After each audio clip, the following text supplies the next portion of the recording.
Good show for you today. We're going to talk a little bit about kind of what's happening as a macro with this whole Delta variant thing. I have some really, really good data for you today. So you can parse out kind of what's happening in the news, where the propaganda is, what's really happening. And I have a clip to show you on something that's really cool. So we're also going to talk about electric vehicles, and let's see, there's a couple of things we're going to hit on. So first thing we're going to talk about today is this whole Delta variant. So we see kind of things tracing down here, which is actually not too bad. Remember, when we talk about Delta, it's a very short-term thing. So we want to use this as an opportunity to buy stock. So today we had Norwegian Cruise Lines hit 24 bucks, and then it just bounced right back. So we bought it at 24, which is great because it actually lowered our cost basis, which is a beautiful thing. And when things start to take off and Delta actually starts to come in the rearview mirror, we're going to see some massive, massive profits. I think probably what we're looking at is probably somewhere in the realm of 6 to 8 weeks. That's going to be kind of when summer's in the background. You're going to see a lot of our sports gambling stuff take off. You're going to see some numbers from the cruise industries take off. You're going to see more cruises hit. And just data from the UK, they're starting to come out of their Delta variant thing right now. So it gives us a window of kind of how short this window actually is. So again, be fearful when people are greedy and greedy when people are fearful. Well, people aren't greedy right now. People are fearful. So we're going to get greedy and we're going to make some money off them. So, all right. So specifically, we're going to talk about just an absolutely amazing, well, we're going to talk about the cover of the New York Post in a minute. We're going to talk about a little bit of digging that people did on this whole Delta variant. So the federal government is, first of all, totally undermining their message on the vaccines. They want to get people vaccinated.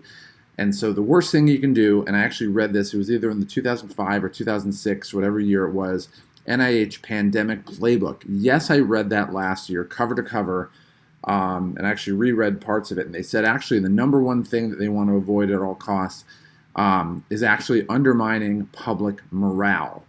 And I actually told this to a nurse the other day, and she nodded. She's like, absolutely, that's the worst thing you want to do. So, you're sitting here, you want to get everybody vaccinated. You hit a wall. There's a bunch of people that just aren't getting vaccinated for one reason or another. I think it was really smart. Forget, whatever I think positive or negative about getting a vaccine. I think it was really smart to basically say, look, if you're going to get the vaccine, you don't have to wear a mask. We can go back to normal. And you want to give somebody a positive encouragement and a reward for doing something. And they've done it. And so that's great. But there's a certain amount, and it's just the law of diminishing returns, that at some point you're going to hit a population where the majority of that population doesn't want to get vaccinated. So you have a choice. You can either continue to induce them, continue to educate them, or you can go tyrannical, or you can actually start lying to them. So what does the government do? You'd think if they were smart, they would try to induce them. You'd be really honest. Honestly, you'd be humble and just say, hey, we want you to get vaccinated. What do we need? If we made mistakes and we communicated wrong with you, apologize. But our goal is to, we want to get you vaccinated and make sure that you don't get sick from COVID, right? So what do? No, they first of all lie to you, which we're going to cover in a minute. And secondly, they start talking about mandatory vaccinations, whether it's school or you look in Italy, how they're totally rebelling against the government about this whole green pass thing that they have going on there. France is doing the same thing. They're holding like massive rallies in Paris. It's basically what happens is when you do that and you say, hey, you have to get vaccinated or you have to wear a mask regardless of vaccination status, then somebody who's vaccinated is just going to say, or unvaccinated is just going to say, well, it doesn't really matter.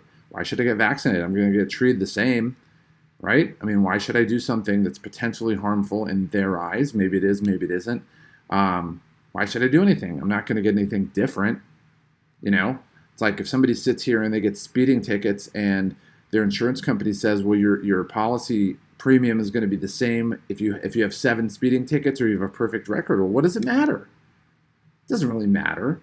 You're not going to change behavior. But once you start encouraging people to do something and say, hey, listen, if you have a clean record, we're going to lower your premium. Well, it gives you an encouragement to not speed. And somebody might say, well, I really want to speed and I'm willing to pay the ticket, but you don't really want to pay the premium for your insurance policy. So really stupid government. We're going to talk a little bit about that today. So specifically in the New York Post, they had this article And there was a couple things in here. I read this article. Critics cast doubt on alarming new Delta variant findings. So the CDC came out and said, we're recommending masks. We're looking to anywhere possible to make it mandatory. Realistically, they're trying to pawn it off on major corporations to make all of their, like if you're Walmart, you have to make sure that you're masked at work. Or if you're Ford Motors, the same thing. And what's crazy is like a lot of these places, whether they're government agencies or big companies, if they're unionized, the unions are coming out, like the post office workers are saying, the union's like, I don't think so. This is a term of employment and an employment environment, and you have to negotiate with us via collective bargaining. And so these unions that Biden's been really big on are actually turning their back on him right now. And so anyway, they looked at that and people said, well, okay, what's your data based on? I think, people who are actually doing investigative journalism, which is actually becoming a little bit more rare than it used to be before, are actually digging into it. So we look at the New York Post, which actually has done a great job overall, especially the last few years. And what they wrote here, and they said the widely ridiculed change in mask policy followed an internal CDC presentation first obtained by the Washington Post, which is really ironic because they're usually just a mouthpiece of corporate America and the mainstream media, that it claimed it was time to acknowledge that the war has changed. All right, so let's dig in a little bit further. What exactly does that mean? So this thing from the CDC, the leaked report, which I think was intentional probably, compiled of 7 different studies, which the variant causes more severe illness among the unvaccinated and is more transmissible than Ebola, the flu, and even the common cold. All right, so Delta vaccines, breakthrough cases, that's with the vaccinated, maybe as transmissible as unvaccinated, which, by the way, when you leak that and you say that the vaccine doesn't do anything, it's basically a placebo in a sense. Like you could be vaccinated or not vaccinated, and it just nothing different happens. You are completely undercutting your policy of wanting to get people vaccinated. So we scroll down a little bit further, and so it turns out that this report was quickly panned by critics who noted the vague data used in raising the alarm. Turns out that the policy was based on a 100-person study from India. Okay, so that's a problem. 100, I will tell you this, if you have ever studied statistics, a 100-person study or survey on anything is completely worthless from a statistical standpoint. You generally did a minimum of 1,200 people, even for a relative survey, to be halfway credible. But medical surveys, you need tens and hundreds of thousands of people within those different cohorts to make sure that it actually means something. All right. Secondly, this study didn't pass peer review, and what happened is it actually got revoked. Like they actually withdrew the study. So it went to peer review. Peer review looked at it and goes, "That's a joke," which we even talked about a little bit so far. They retracted the study, and it turns out that this study used vaccines that aren't even approved in America.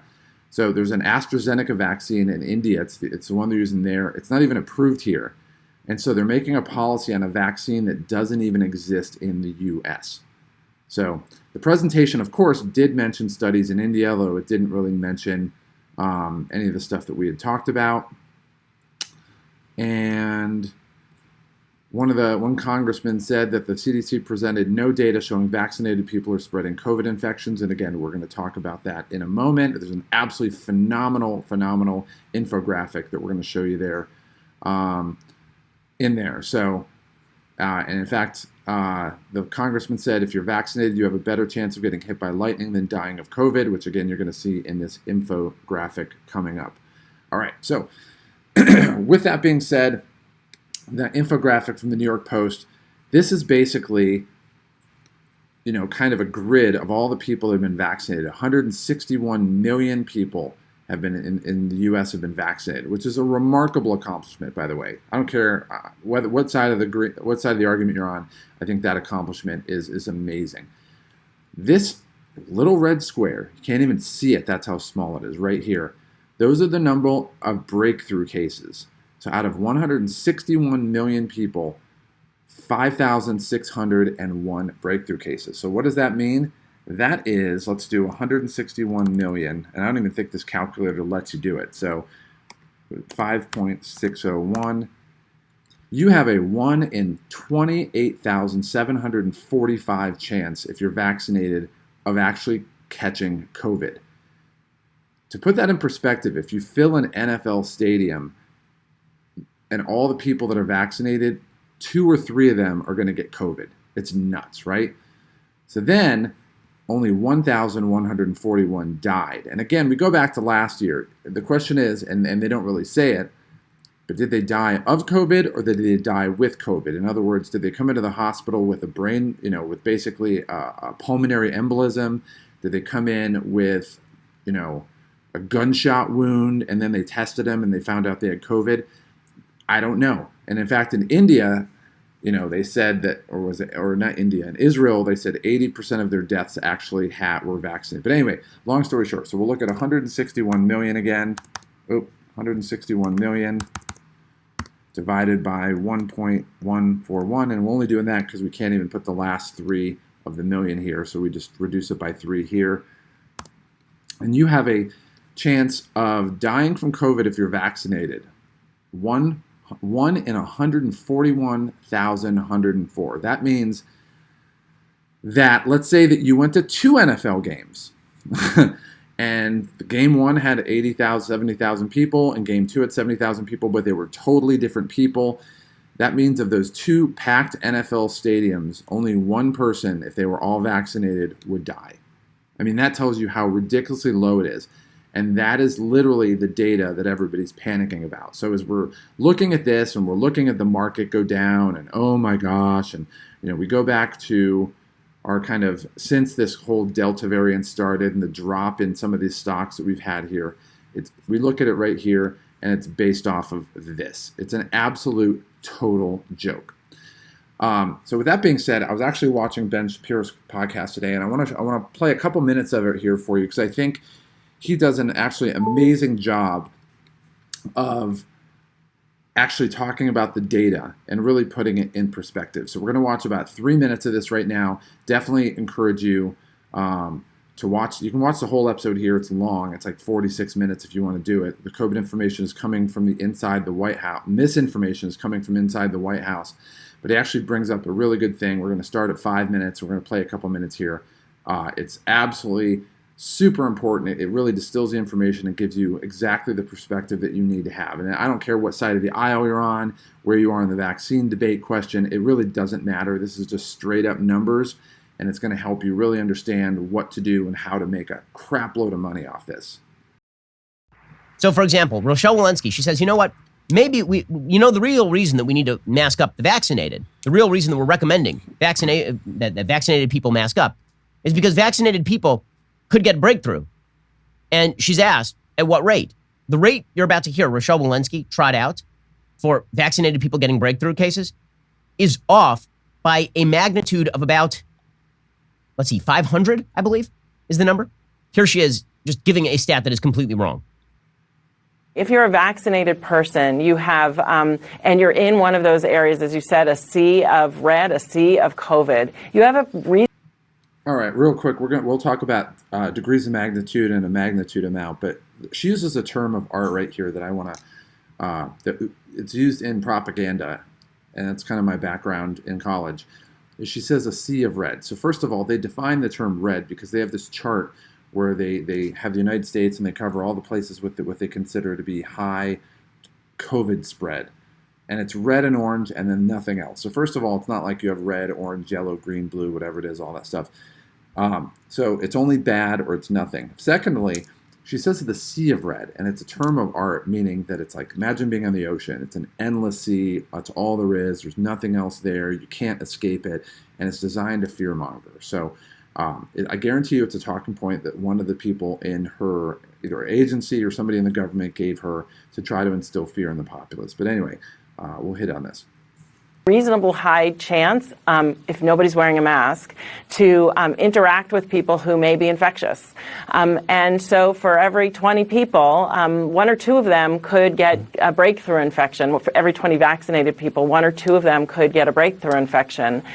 They may only get mild disease, but we wanted them to know that they could bring that mild disease home. They could bring it to others. Okay, so she said right there, 1 in 10 or 1 in 20. like it's 10% of people who've been vaccinated will get a breakthrough infection, according to Dr. Rochelle Walensky. 10%. What is the actual percent of people who are going to get breakthrough infections in the United States thus far? This is according to the Centers for Disease Control. She's the head of it. Okay, this is according to the CDC. I'm quoting her. All right, so a couple things real quick as we get to this. Understand that she is the head of this agency, and she said 10% of the people, if you have 10 people with COVID, one of them is going to not only get it, but get sick. What does her agency say? Her own agency now. Quote, with more than 156 million Americans fully vaccinated nationwide, approximately 153,000 symptomatic breakthrough cases are estimated to have occurred as of last week. That represents 0.098% of those fully vaccinated. Okay, so there's a rather large...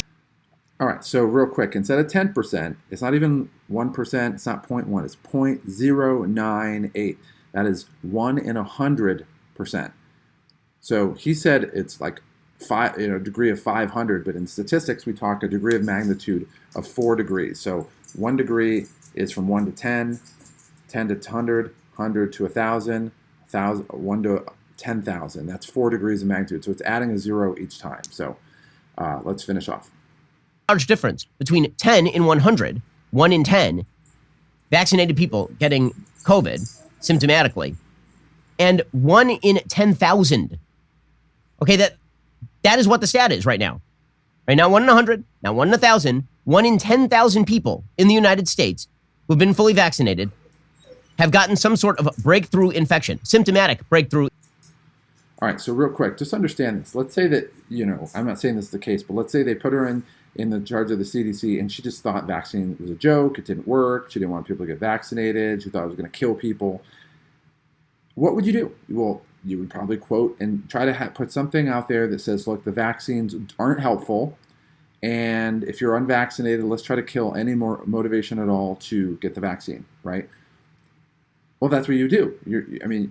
Realistically, if you were good at propaganda, and apparently she sucks at it, you would say, oh, this is all a joke. If you get vaccines, none of this is true. If you get vaccines, you're going to be fine. You're going to be healthy. Life is good. There's going to be rainbows and unicorns and leprechauns guarding pots of gold, right? You think that.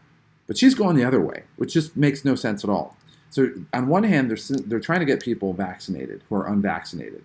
And there's different tranches of people who aren't getting vaccinated. One of them is they don't believe the vaccine works, right? Well, what do you do to try to convince them? Well, you tell them, what, 1 out of every 10 people is going to get sick? Well, that's not working. Now you're just hardening them in their stance, and they're just never going to get vaccinated. So that population is now definitely not getting vaccinated. Then there's other people that are like, they want more data. So they're like, look, it's a new vaccine. It's only been out a few months. I don't want to be a beta tester or a guinea pig. I'm going to wait until more data comes out, and then we'll figure out what to do. All right, and then she says, wait, hey, new data came out, and it turns out a lot more people get sick. 500 times more people than my own agency says. And all these people are getting sick. It's a sea of red, and people are spreading COVID, and blah, blah. Well, these people are like, whoa, new data, and it tells me the vaccine isn't really that effective. Well, I'm definitely not getting the vaccine. Why should I do that? Right? And then there's, so that population is out. And then there's the people that said, well, I don't mind wearing a mask, I'd rather wear a mask instead of getting the vaccine, right? And Biden had that thing. It's like get masked or vaxxed or whatever. Well, then she and her agency says, well, we recommend everybody is going to be wearing a mask even if they're vaccinated. And they're like, well, why should I get a vaccination if I have to wear a mask anyway? So you lose that tranche of the population. And then you get the population that just honestly thinks that the government is lying to you, and they don't believe, they think, how do you know if the government's lying? Well, their mouth is moving. And so you do something, it goes public, not all, but a lot of the media reports the fact that she is absolutely full of crap. She's making stuff up whole cloth. After all, her giant agency, the CDC, full of bureaucrats, comes out with this data, which I would trust because there's so many of them, and they're not politicians for the most part, and they're just doing their job, right? And they come out and say it's 0.09% of people that are vaccinated get a breakthrough case, and she comes out and just makes something up, 10%. Well, all the people that said, I think the government's lying, you're just feeding more into it, and you're just hardening their stance. So you want to get more than, you want to get 100% of the people vaccinated or big tranches in the American public vaccinated. She is doing everything in her power to absolutely harden those people not to get vaccinated. It's absolutely incompetence. And you'd think, well, is she just bad at her job, or is there a reason? She's not dumb, right? And so one of the things that I'm thinking is that, like, it's this power. If you can sit here and undermine people and what they're thinking, they're not going to get vaccinated. It enables you to get to a point where you can actually instill control. After all, if you get 100% of the people vaccinated, there's no control left because there's nothing left for you to do to them. But if you get to a point where you undermine everything, then it enables them to do that. So let's finish this off, and we'll get to the data that we're looking at. Through infection. By the way, how many of those people have actually been hospitalized? According to the CDC, about 6,000. About 6,000 people out of 160 million vaccinated. So 1 in every 25,000 people or so is going to get a symptomatic breakthrough infection so bad they have to be hospitalized, and much lower than that in cases of death. But she's using this in order to argue that you need to mask up. Okay, that is COVID misinformation. Is she going to get tossed off of YouTube? Is she going to get tossed off of Facebook? She is a vaccine denier. She is anti-vax. She's giving you bad data. She's not even quoting her own agency. You know why they're doing this? The answer is they think you're an idiot. That's really why they're doing this. They think that you're a fool and you can't do risk assessment. And so for some reason, they think that it is a good idea to tell you lies about the efficacy of the vaccine in order to get you to take the vaccine, which doesn't even make sense as a tactic. If you want people to get vaccinated, what you tell them is the truth. The vaccines are unbelievably effective. They are a medical miracle. And if you get it, you're largely protected and you can go back to life. That's how you get people to get vaccinated.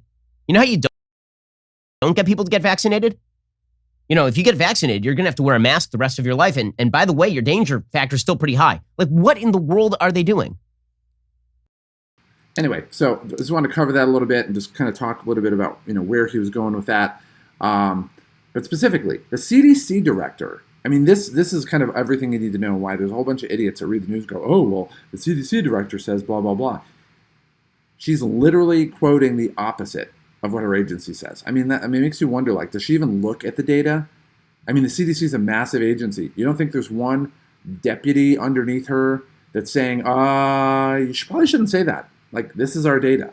Like, I know you're kind of new in the job, like you've only been there a matter of months, but like making crap up is a joke. I mean, can you, like, if you're sitting here and you're unvaccinated, and as one person said, Americans always take advice, but we don't take orders. And you're like, all right, if you're going to appeal to us and try to, convince us, we'll listen as long as you're credible. But if you're going to literally sit here, if somebody's unvaccinated and they're listening to this and they know this, and it's like they're even doing their own like math. I did that myself off of the New York Post cover, right? And they're literally saying she's making crap up. Well, why should I listen to somebody who is literally making crap up and is actively undermining the argument of everybody in the federal government? Now, it doesn't matter if they're right or wrong, but the whole government's like, we want to get people vaccinated as soon as possible. And then you need to get vaccinated. And if not, we're going to punish you. And then the CDC director, which should be the most credible person in the government, is literally making crap up. I mean, actively, like out of just sheer cloth, or whatever the phrase is for that. Just completely making stuff up. What do you think the response is from people who aren't vaccinated? Well, we're not going to all of a sudden get vaccinated. Now you're lying to us. Like, you're actively, you're recklessly making stuff up. And so with that being said, it's like, anyway, the whole point is people are saying this. We have an internet. It gets around. It's on the cover of the New York Post. There's only 15 million people in New York, 20 million people probably in New York. Like, this stuff gets around really quickly. It was in the Washington Post. Stuff gets around. It's going to be in the New York Times if it already hasn't been there in the New York Times.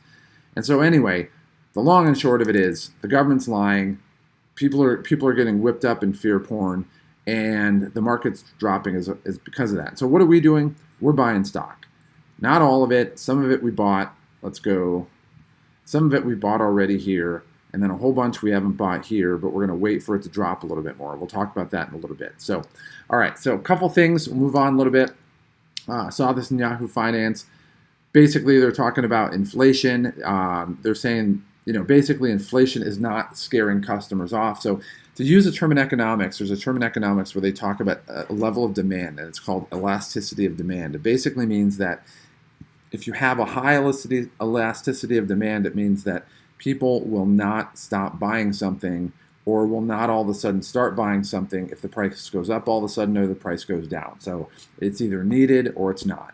So for example, Like whatever the price of gasoline is, generally people are going to buy the same amount of gasoline and they just suck it up and buy the cost. So it doesn't have a high elasticity of demand, right? And if something is all of a sudden people like, I don't really want it, and then you drop the price, people are still not going to buy it because they just don't want it, right? So think of a crappy car or an inferior product. But something with high elasticity of demand means that when you raise the price, all of a sudden people massively stop buying it, or if all of a sudden you drop the price on something, people are going to buy it like crazy, right? So anyway, what they're saying here is inflation really doesn't have a high elasticity of demand, and people thought, oh my gosh, inflation, people are going to stop buying things. Well, it turns out, based on the data that's coming out, is people aren't doing that. They said consumers' appraisal of present-day conditions held steady, suggesting the growth in Q3 is off to a strong start, which again is a lot of what we're talking about. And consumers' optimism about short-term outlook didn't waver, and they continue to expect that business conditions, jobs, and personal prospects will improve. So in essence, what they're saying is they think the inflation is transitory, which I think there's a really good argument to be made, although there are some aspects that are more systematic inflation that'll continue to go. And with that being said, it's like, I just can't believe, I was thinking about this yesterday, I can't believe how much Biden is literally blowing this. He's literally handed, it's like you're batting and the pitcher tells you, I'm going to throw you a straight ball, not even a fastball. I'm going to throw it right down the middle. I'm going to let you know, here it comes. And he's literally doing everything possible to not hit the ball.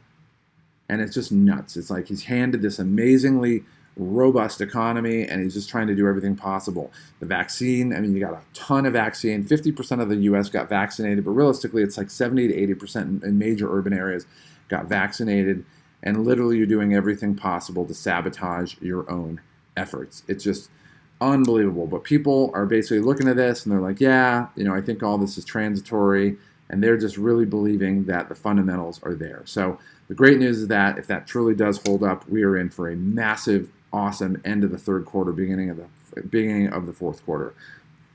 All right, a couple things here. Jim Cramer, who I think is kind of a tool, just to be fair. I think he brought up a good point here. He was talking about Penn National, so we're going to go over to that. So one of the things he said here was just kind of he was going over a bunch of different stocks. And have you ever watched his, what is it, Making Money or whatever the show he has on CNBC? One of the things he says is Penn National, same thing that we've been saying for a long time. Penn National needs football season, and that's when Barstool shines, and it'll shine again. So basically, if you have any betting stocks, I would look and kind of see where you want to buy if you hadn't bought them. But once football season starts and you see people betting, I mean, you think of the casinos are open. You can imagine what the sports books look like in Vegas and other things, and the robustness of what that betting environment looks like, and it's just going to be absolutely crazy. All right, one more thing, and we'll get to our numbers. Ford says reservations for their F-150 Lightning electric pickup truck top 120,000, and this just gives you an idea of like where the electric vehicles are going. So with that being said, they have a very robust amount of people that are buying those trucks. And again, when you buy more trucks, you need more charging stations, whether it's in their home, outwardly, at work, etc.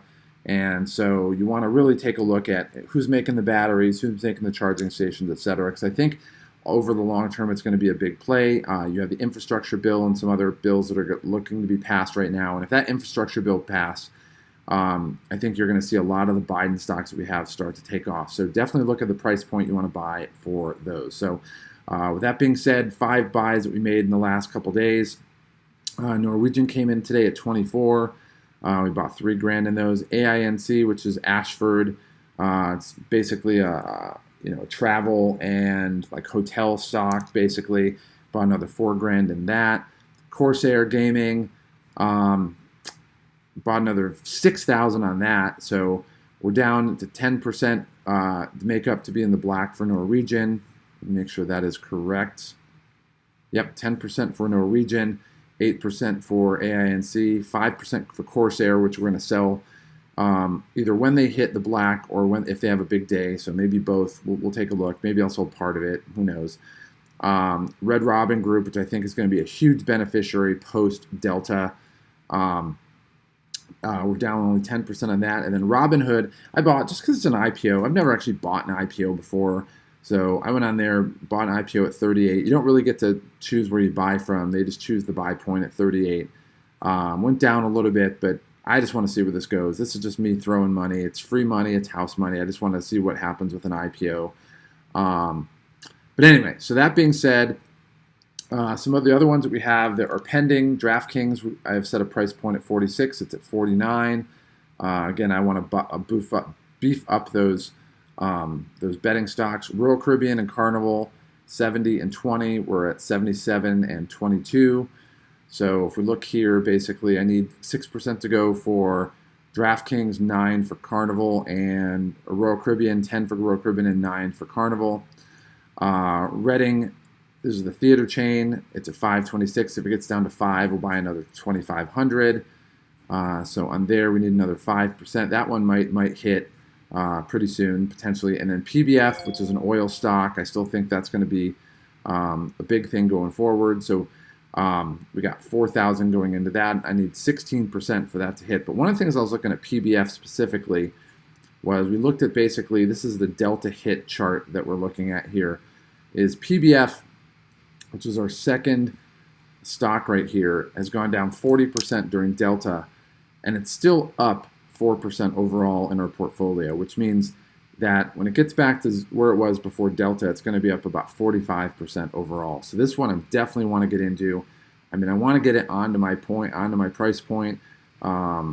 So it's got to drop another, $1.25, which is basically 16%. But if it does, we'll buy it. If not, then so be it. And then this is our bench right here. We don't have any active trades on it. AVCT has just dropped a lot recently, so I'm just watching it a little bit.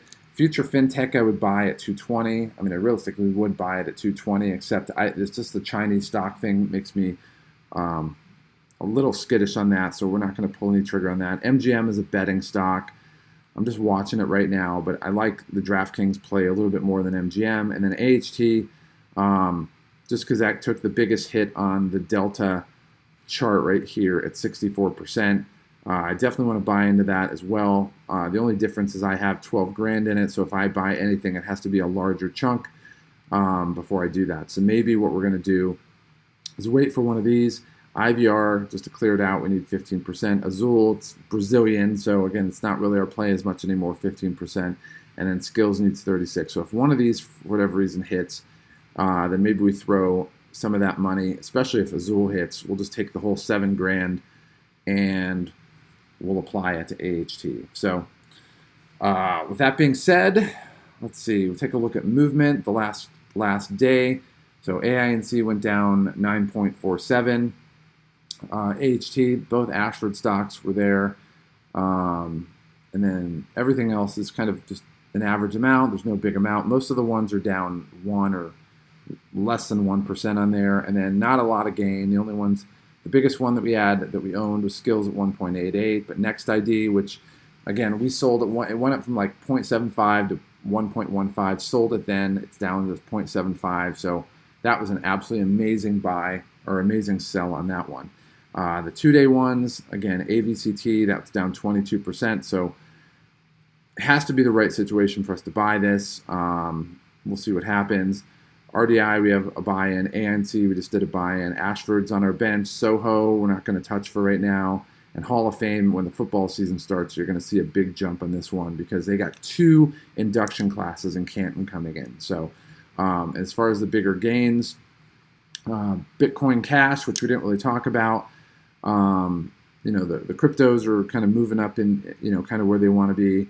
Let's take a look at, Bitcoin's now at 40,000, so that's moving in, definitely moving up. I wasn't in a rush to get that, but that's kind of moving up. And Bitcoin Cash was a fork of Bitcoin, so those are always going to kind of go together for the most part. DraftKings went up 12%.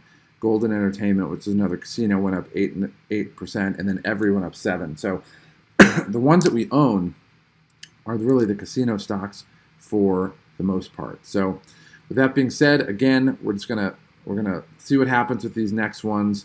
We have a nice amount of percentage that they have to hit. So, and this number right here, these numbers right here relate to these stocks right here. I just didn't want to create a new column for them over here. So I didn't want to go forever to the right. So we need 6%, 9, 8, 5, and 2. So if they have one of those days, we'll buy off the dip. And then these ones need 15% to sell off right there, but we'll see what happens. But the long and short story is definitely encourage you to go check out Ben Shapiro's podcast. The COVID misinformation is coming from inside the White House. Check out the New York Post cover. So you can literally just go to NY's New York Post and then look at their covers. You can even Google New York Post covers and you'll see it on there. And then you could read some of the articles there. But seeing through the garbage, seeing that the government is just freaking incompetent and they're making stuff up. And it makes you wonder why they're doing it. I think they're making stuff up because they want totalitarian control and they want an excuse to tell you what to do and make you do stuff. But the beautiful thing is people look it up and they know they're full of crap. So they say something dumb, they try to get control, they get ridiculed in the media, everybody realizes they're getting lied to.